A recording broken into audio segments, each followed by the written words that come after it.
Hello again, everyone, and welcome back to Headlocks and Hot Packs. As you can see here, we have some wrestling figures we're going to be checking out today.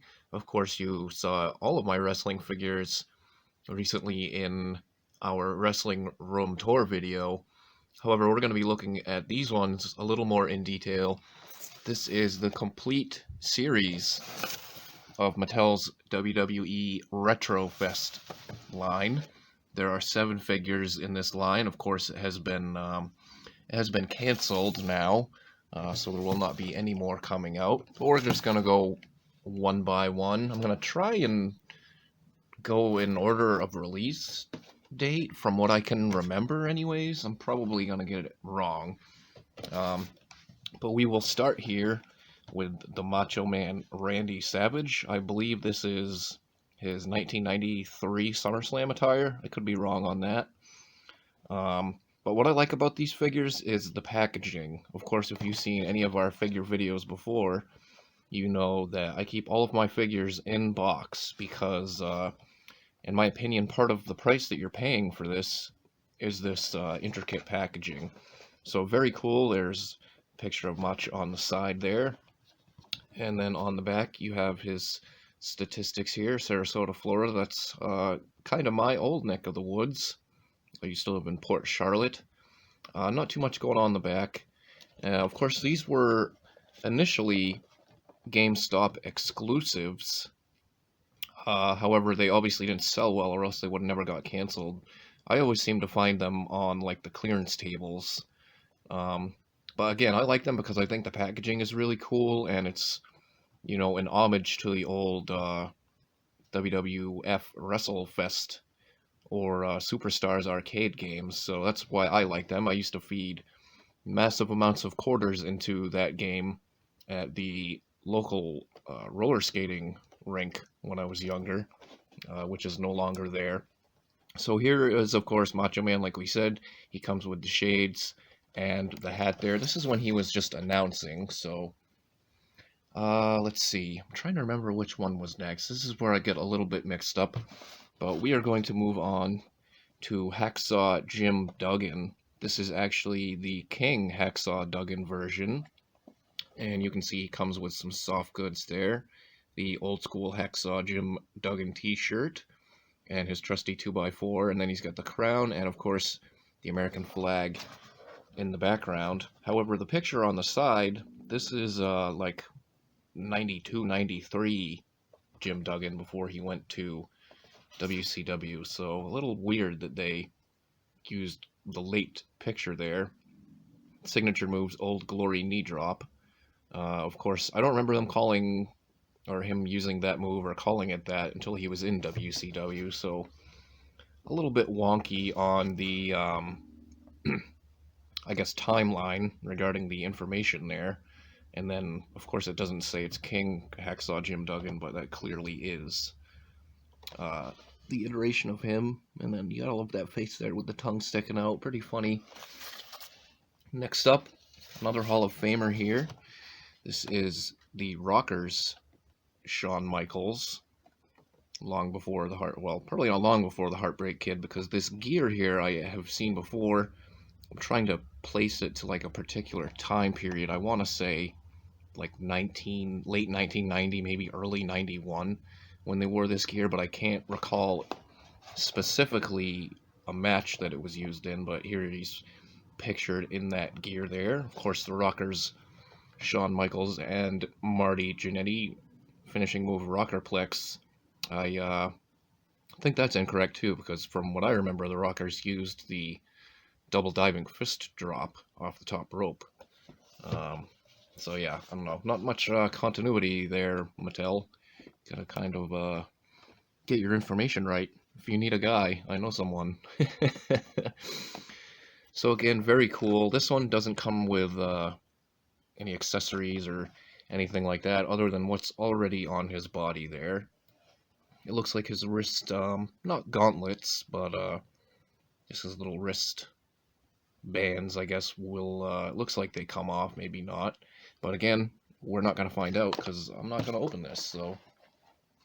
I believe the next one is this here. Another Hall of Famer here, the Honky Tonk Man. Comes with some more soft goods. He's got the Elvis looking jumpsuit there. That is very cool. So I'm assuming the gear underneath, probably just his trademark, like light blue gear.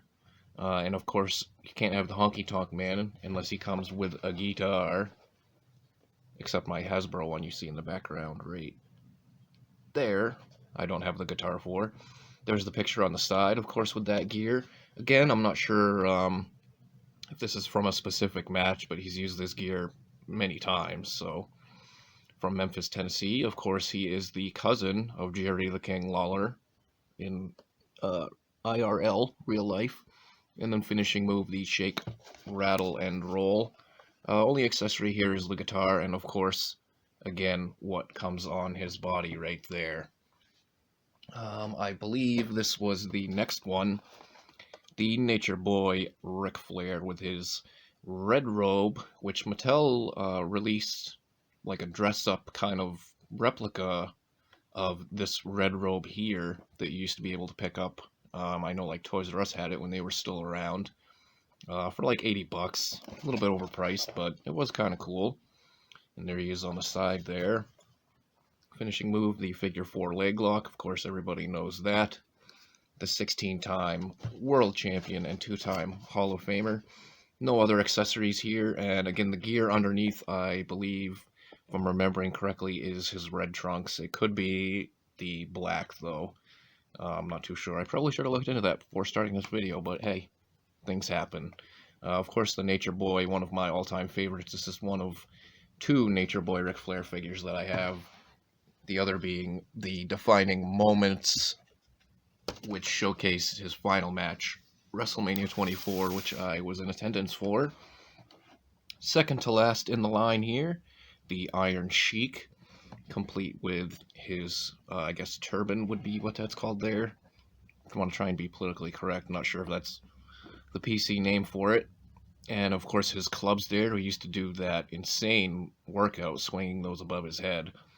So a little bit of tape coming off here, which kind of happens sometimes because this room gets kind of hot and cold, like Katy Perry, I guess. Bad joke there. Alright, Iron Sheik also comes with the robe here. And here is a look at the picture on the side. Not pictured with the robe. From Tehran, Iran, of course, the former WWF champion. Lost the title famously to Hulk Hogan in January of 1984, and that kickstarted Hulkamania.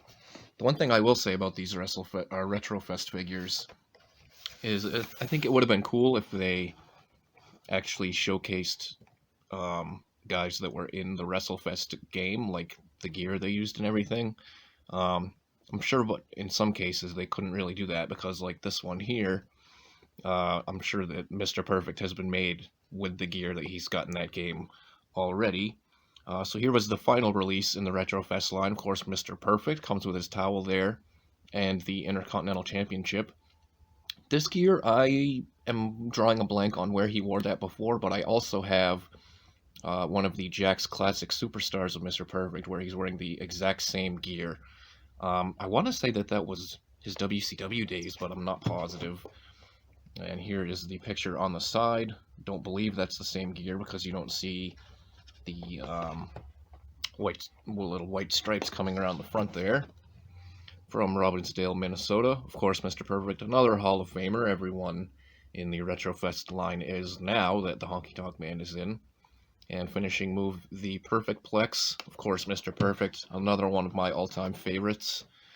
Use a portrait of Kurt Hennig as the logo for when I'm offline on my mixer. So that is it for the Retrofest figures. A little disappointing they're not going to be making any more, but you know, things aren't selling like they should be. They're not going to continue putting work and effort into the production of them, which is a little bit unfortunate, but very cool. This is the first complete line of any wrestling figures that I have all of them. So So very happy about that. So thanks for tuning in, everybody. If you like this video, go ahead and hit that thumbs up. And if you have not subscribed yet, please do. I definitely appreciate that. And we will see you next time for more Headlocks and Hot Packs.